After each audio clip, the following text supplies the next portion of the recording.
TTD chairman BR Naidu మీడియాతో మాట్లాడుతున్నారు. Live లో చూద్దాం.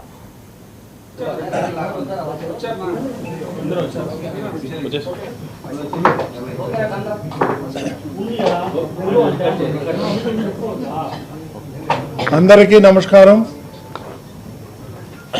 ఈరోజు కొన్ని ముఖ్యమైనటువంటి విషయాలు మీ ముందు ఉంచాలనే ఉద్దేశంతో నేను 11 గంటలకి ఈరోజు హైదరాబాద్ వెళ్ళాల్సింది, కానీ ఇక్కడే ఆగిపోయి నా మీద వ్యక్తిగతమైనటువంటి ఆరోపణలు చేస్తూ అతి నీచమైనటువంటి విధంగా నా మీద దుష్ప్రచారం చేయటం జరుగుతూ ఉంది. అందుకని నేను తిరుపతి నుంచే ఈ విషయాలు కొన్ని మీతో షేర్ చేసుకుందామని నేను ఆగిపోయాను.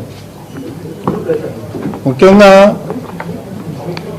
ఎవరైతే నా మీద ఆరోపణలు చేసి ఈరోజు ప్రెస్ మీట్ పెట్టిన ఆయన, నేను టీటీడీ చైర్మన్గా ప్రమాణ స్వీకారం చేసిన మొదటి రోజు నుంచే నన్ను రిజైన్ చేయమంటున్నాడు.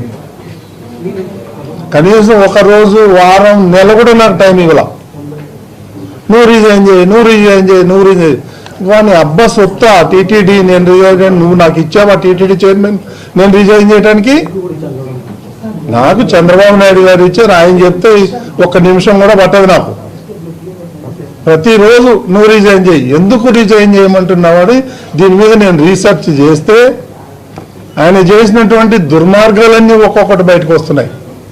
1 కాదు, 2 కాదు, 100. ప్రతి దాంట్లోనూ కరప్షన్ చేశాడు. ఇవన్నీ బయటకు వస్తే తిరుపతి ప్రజలే తరిమి కొడతారు. నేను ఈరోజు కూడా నిస్వార్థంగా ఏది ఆశించకుండా, నేను రాజకీయ నాయకుడిని కాదు, నేను ఒక మీడియా అధినేతని, నేను ఒక బిజినెస్ మ్యాన్ని. నాకు ఎన్నో అవకాశాలు వస్తే నేను వద్దనుకొని నాకు టీటీడీనే కావాలని ముఖ్యమంత్రి గారిని రిక్వెస్ట్ చేసి నేను ఇక్కడికి వచ్చాను. కొన్ని రిఫార్మ్స్ చేయాలి ఇక్కడ అని. గత 5 ఏళ్లలో మీరు చూసుంటారు ఎన్ని వేల టికెట్లు అమ్ముకున్నారు. నా దగ్గర రికార్డు ఉంది. వాళ్ళు పొరపాటున అది పోతా నా దగ్గర చైర్మన్ ఆఫీస్లో వదిలేసి వెళ్ళిపోయారు. ఇవన్నీ తీసి చూస్తుంటే ఒక్కొక్కటి బయటపడుతున్నాయి. నిన్న జరిగినటువంటి బోర్డు మీటింగ్లో కూడా నేను ఒక పాయింట్ లేవనెత్తాను. ఎందుకంటే ఎన్ని స్కాములు ఉన్నాయంటే అన్ని స్కాములు బయట పెడతామంటే ముఖ్యమంత్రి గారు నన్ను ఆపు చేయడం జరిగింది. తిరుమల యొక్క పవిత్రతను దెబ్బతీస్తారు అందరూ కలిసి, రోజు ఈ స్కాములు బయట పెడతా ఉంటే అది మంచిది కాదు, మన ధర్మానికి, వెంకటేశ్వర స్వామికి మంచిది కాదు, దీంతో ఆపేయండి, ఆ దేవుడే చూసుకుంటాడని నాకు ఆయన హితబోధ చేశాడు. కాబట్టి నేను ఆగాను. లేకపోతే ఈ పాటికి ఇంకొక 10 వీడు చేసిన దుర్మార్గాలన్నీ బయట పెట్టేవాడు. ఇది వేదాలు, దెయ్యాలు, అది ఏదో సంస్కృతంలో మాట్లాడతాడు. ఇవన్నీ నా దగ్గర నడవదు. నీ ఆశయాలన్నీ కూడా ఐఎమ్ వెరీ స్ట్రాంగ్, తగ్గేదే లేదు. ఏం వీడియోలు పెడతాడండి ఆయన? ఇప్పుడు ఏదైతే వీడియోలు పెట్టాడో వాళ్ళ ఫ్యామిలీ, మా ఫ్యామిలీ మోర్ దెన్ 30 years నుంచి మాకు ఫ్యామిలీ పరిచయాలు ఉన్నాయి. వాళ్ళ ఇంటికి మేము పోతాం, మా ఇంటికి వాళ్ళు వస్తారు. అంత మాత్రాన అసలు కొన్ని చోట్ల వీడియో మార్పింగ్ చేయడం జరిగింది. ఆ చేసే గాడిదలు సరిగా కూడా చేయలే. మళ్ళా నేను ఎన్నిసార్లు చూసినా అందులో నాకేం తప్పు కనిపించలే. సో ఇవన్నీ చీప్ పాలిటిక్స్ ఆడి నా మీద బురద జల్తానంటే నేను భయపడేవాడిని కాదు. నేను నీలాగా రిజైన్ చేయమంటే చేసేవాడిని కూడా కాదు. ఇవన్నీ కూడా వాస్తవాలన్నీ కూడా నేను ఇమీడియట్గా కంప్లైంట్ ఇవ్వడం జరిగింది. ఇంకా 6 గంటలో ఎఫ్ఐఆర్ కూడా వస్తుంది. దీన్ని నేను హై లెవెల్కి తీసుకెళ్తాను. వీళ్ళ సంగతి ఏదో తెలుస్తాను. నేను మాత్రం భయపడేదే ప్రశ్నే లేదు. ఎందుకంటే నేను ఏ రోజైతే జగన్మోహన్ రెడ్డిని ప్రశ్నించా, నువ్వు పట్టు వస్త్రాలు తీసుకొచ్చేటప్పుడు సతీ సమేతంగా ఎందుకు రావట్లేదు, దానికి కారణం చెప్పమన్నా. వాళ్ళకు బాధ కలుగుతుంది. దానికి నేనేం చేయను. హిందూ ధర్మం ప్రకారం సతీ సమేతంగా రావాలి. భార్య లేకపోతే అదొక డిఫరెంట్ ఇష్యూ. గతంలో రాజశేఖర్ రెడ్డి రాలేదు, జగన్మోహన్ రెడ్డి రాలేదు. ఈ భారతి పేరు ఎత్తానని వాళ్ళ కోపం. నేను ఎందుకు ఎత్తకూడదు భారతి పేరు? ఆమె వస్తే ఆమెను ఎందుకు నేను ప్రశ్నిస్తాను? ఆమె రాలేదు కదా. ఇవన్నీ పెట్టుకొని బీఆర్ నాయుడు టీటీడీ చైర్మన్ ఉంటే నా ఆటలు ఏమీ సాగవు, రోజుకొకటి వస్తూ ఉన్నాయి అనే ఉద్దేశంతో ఈ బురద జల్లే కార్యక్రమం. ఇప్పుడు ఈ వీడియోలు కంప్లైంట్ చేస్తే నా ఫ్యామిలీ మెంబర్స్ చేయాలా, లేకపోతే ఎవరైతే వాళ్ళు ఉన్నారో వాళ్ళ ఫ్యామిలీ అన్నారో కంప్లైంట్ చేయాలి. ఎవరికైనా కంప్లైంట్ చేశారా? ఎవరికైనా చెప్పారా? కొన్ని అయితే మా ఇదివరకు అందులో ఉన్నటువంటి కొన్ని ఫోటోలు అయితే నేను 20-25 ఏళ్ల కింద దిగిన ఫోటోలు అవి. ఆ ఫోటోలు ఈ ఫోటోలు మిక్స్ చేసి దానికి ఒక మ్యూజిక్ పెట్టి ఈ సన్యాసులకు ఏం పని లేదా? నన్ను వ్యక్తిగతంగా టార్గెట్ చేస్తే నేను మీడియాలో ఉన్నా, నీకు చుక్కలు చూపిస్తాను, నీకు కానీ సుబ్బారెడ్డికి కానీ. కరుణాకర్ రెడ్డి, నువ్వు మద్రాసులో పోయి ఏమేం చేసావో నాకు తెలుసు. వైవి సుబ్బారెడ్డి ఏమేం చేసావో నాకు తెలుసు. అవన్నీ బయట పెట్టమంటారా? ఇవన్నీ చీప్ పాలిటిక్స్ నా దగ్గర జరగదు, అర్థమైందా? నేను హైదరాబాద్ నడిబొడ్డున నేను ఉండి వ్యాపారం చేస్తున్నా. నేను ఎవరికి భయపడేవాడిని కాదు. ఈ చీప్ పాలిటిక్స్ ఒకటి కాదు, రెండు కాదండి వీళ్ళు చేసిన అరాచకాలు. నువ్వు ఏ ఫైల్ తీసుకున్నా అన్ని దొంగలెక్కలే. ముఖ్యమంత్రి గారు ఆగమన్నారు కాబట్టి నేను ఆగాను ఇన్ని రోజులు. కాబట్టి ఇవన్నీ చీప్ పాలిటిక్స్కి భయపడేది లేదు. నాకు అలాంటి ఉద్దేశాలు లేవు. నేను ఇట్లాంటి పిచ్చి పిచ్చి పనులు చేసేవాడిని కాదు. నాకు అలవాటు లేదు చిన్నప్పటి నుంచి. నా మీద ఎటువంటి లేనిపోని కొన్ని మార్పింగ్ చేసి నా మీద బురద వెళ్తే మాత్రం నేను ఊరుకునేవాడిని కాదు.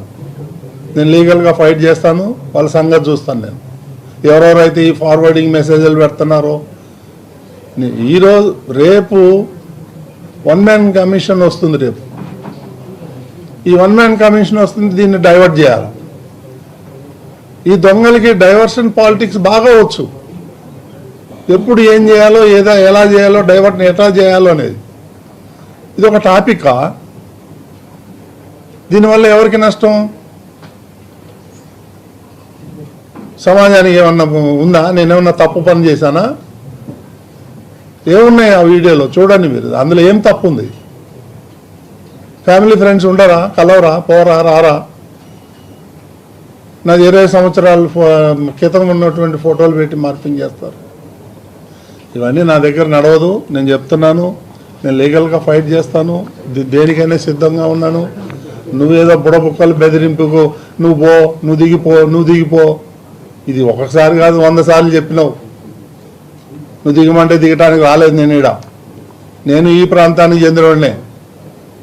నువ్వన్న పక్క జిల్లా నుంచి వచ్చినావు. కాబట్టి ఎందుకంటే చెప్పాలంటే చాలా ఉన్నాయి. వాళ్ళ భాగవతం కూడా ఇక నేను ఊరుకునే లేదు. నా దగ్గర కూడా ఇన్వెస్టిగేషన్ జర్నలిజం.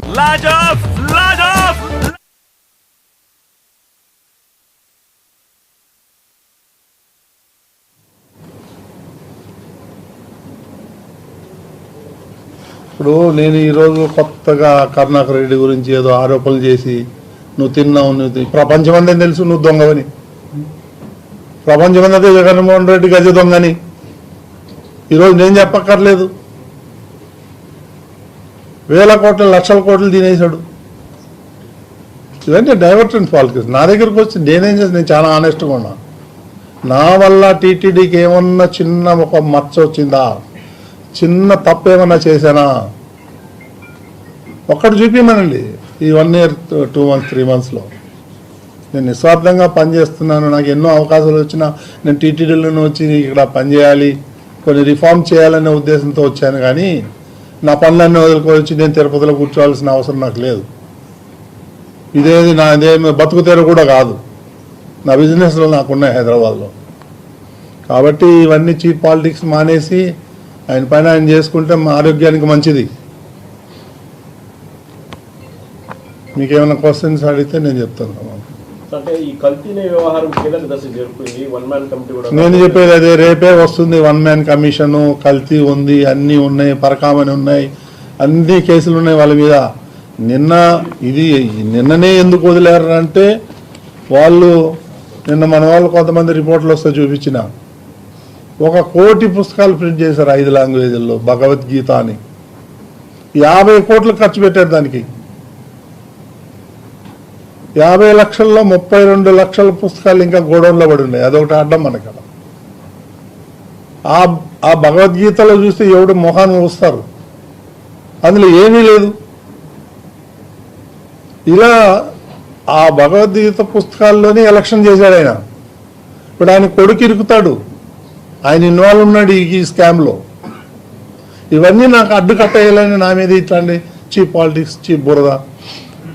ఆ వీడియోల వల్ల ఎవరికి నష్టం, ఎవరికి లాభం అండి? సార్, వీడియోలో ఉన్న కంటెంట్ అబ్జెక్షనబుల్ కాదా? ఏం అబ్జెక్షన్? నేను మిమ్మల్ని అడుగుతాను, చెప్పండి మీరు ఏం అబ్జెక్షన్ ఉంది? వెళ్తాము, మీ ఫ్రెండ్స్ మీ ఇంటికి వస్తాం, పోతాం, వెళ్ళేటప్పుడు హాయ్ బాయ్ చెప్పుకుంటాము. ఏముంది దాంట్లో? 30 ఏళ్ళ నుంచి, ఇప్పుడు కాదు 32 ఏళ్ళ నుంచి పరిచయాలు ఉన్నాయి మాకు, ఫ్యామిలీ పరిచయాలు ఉన్నాయి. అదే తప్పు ఉంది అంటున్నా. దాంట్లో వల్గారి ఏముంది? వల్గారిటీ ఏముంది? ఇవన్నీ చేసి బీఆర్ నాయుడుది కాదు, బీఆర్ నాయుడుది నీకు వచ్చేది ఏంది? నీకేం లాభం వస్తుంది? ఇప్పటి నుంచి కాదు కదా, డే 1 నుంచి నువ్వు అదే పాట పాడతావు. ఈ రకంగా వస్తున్నారు. నన్ను టీటీడీలో తప్పు పట్టేదానికి ఒక్క పాయింట్ కూడా లేదు. నాకున్న కోటాలో కూడా 50% కూడా ఇయ్యను. ఎందుకంటే భక్తులు చాలా ఇబ్బంది పడుతున్నారు. ఒక విఐపి వెళ్ళి దర్శనం చేసుకొచ్చే లోపల 30 మంది 40 మంది సామాన్య భక్తులు దర్శనం చేసుకుంటారు అనే ఉద్దేశంతో నేను సాక్రిఫైస్ చేసి, నేను కూడా నా ఫ్రెండ్స్ కానీ రిలేటివ్స్ కానీ వీళ్ళందరికీ కూడా చెడ్డోని అయిపోయాను. మీరు కూడా చాలామంది మీరు రిపోర్ట్లు అడిగిన నేను ఇవ్వలేకపోయాను. ఎందుకంటే నాకు ఎప్పుడు కూడా సామాన్య భక్తులే గుర్తు వస్తాడు. నాకు చంద్రబాబు నాయుడు చెప్పి పంపించిందే అది, సామాన్య భక్తుడికి పెద్దపీట వేయండి.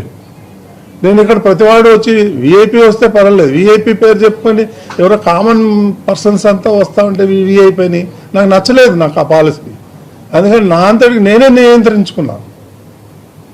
ఎవరి గురించో కాదు, నా అంతటికి నేనే, నాకు ఎవరు చెప్పలా. నేను ఇంత నిస్వార్థంగా వచ్చి నేను పని చేసుకుంటా ఉంటే ఇక నాకు రోజు బురద చల్లటం నా మీద. ఈ మధ్య ఏమైనా నువ్వు రోజు టీటీడీ గురించి మాట్లాడుతున్నావు అని అంటే, అన్నయ్య మరి ఇక్కడ తిరుపతిలో డ్రైనేజ్ గురించో ఎలక్ట్రిక్ గురించో మాట్లాడితేవాడు లోకల్ ఛానల్ కూడా వేయడు, టీటీడీ గురించి బీఆర్ నాయుడు గురించో చంద్రబాబు నాయుడు గురించి మాట్లాడితే హెడ్లైన్లు పెడతారు, కాబట్టి అందు గురించి మాట్లాడాల్సి వస్తుంది. ఇంత చీప్లో నా జీవితంలో ఎప్పుడు చూడాల. రాజకీయం చేయి, నేను రాజకీయ నాయకుడిని కాదు, నువ్వు రాజకీయం చేయి, కానీ నా మీద చేయకు. నా దగ్గర మీడియా ఉంది, నేను తోలు తీస్తా. నిన్నటి నుంచి వీడియోస్ సర్క్యులేట్ అవుతుంది సోషల్ మీడియా. మీరు కూడా కంప్లైంట్ ఇచ్చాను అన్నారు. కంప్లైంట్ ఇచ్చాను, రిజిస్టర్ అవుతుంది ఒక హాఫ్ అన్ అవర్. ఇక్కడే ఇస్తున్నాం, ఇక్కడ ఇస్తున్నాము, మొత్తం స్టేట్ అంతా ఇస్తారు. హైదరాబాద్లో ఇస్తున్నాం. ఎవరైతే విక్టిమ్ ఉన్నారో, ఏదో గుట్టుగా వాళ్ళు సంసారం చేసుకునే వాళ్ళు హైదరాబాద్లో కంప్లైంట్ ఇస్తున్నారు. దీని అంత తేలిగ్గా వదిలేదు లేదు.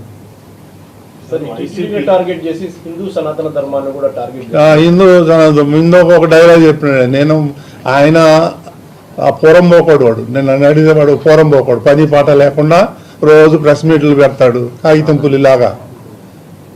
సో వాడు ఏం చేస్తాడు, హిందూ ధర్మం ఛానల్ ఉంది బీఆర్ నాయుడికి, ఇక్కడ డబ్బులన్నీ తీసుకుపోయి హిందూ ధర్మంకి అకౌంట్లో వేస్తున్నాడు. అరే నీకు బుద్ధి జ్ఞానం, నువ్వు అన్నం తినేవాడు వాడు అయితే నువ్వు రా, నువ్వు కానీ నీ ఆడిటర్స్ని కానీ పంపి నా బుక్స్ అన్ని పెడతా, చూడు ఏదైనా ₹1 తేడా ఉంటే ఛాలెంజ్ చేస్తాను నేను. పనికి మాలిన మాటలు, పనికి మాలిన రాతలు ఇవన్నీ కట్టి పెట్టమని చెప్పి నేను అడుగుతున్నా. సార్, ఇప్పుడు వైసీపీ మొదటి నుంచి వాళ్ళని అన్ని మతస్థులుగా చిత్రీకరించే ప్రయత్నం జరుగుతూ ఉందని, హిందుత్వం మీద కుట్రలో భాగంగా మీ మీద ఈ రకమైన 100% దాంట్లో ఏం డౌట్ లేదు. నేను ఫస్ట్ బోర్డు మీటింగ్లోనే చెప్పాను, నేను ఇక్కడంతా హిందువులు పనిచేయాలి, నాన్ హిందూస్ వెళ్ళిపోండి. That is my first stand. దానికి దాని నా మీద దాడి.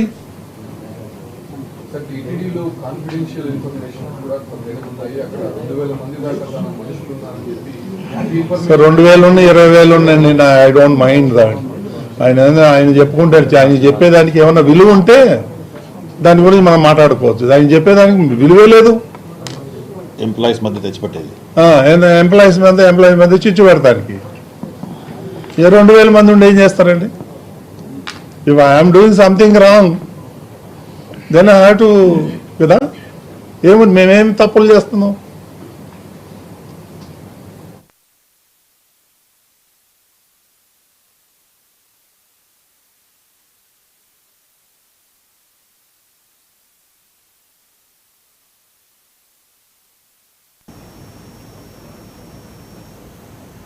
ఇవి ఇప్పటివరకున్న బులెటిన్ అప్డేట్స్. మరిన్ని అప్డేట్స్ కోసం చూస్తూనే ఉండండి 99 టీవీ.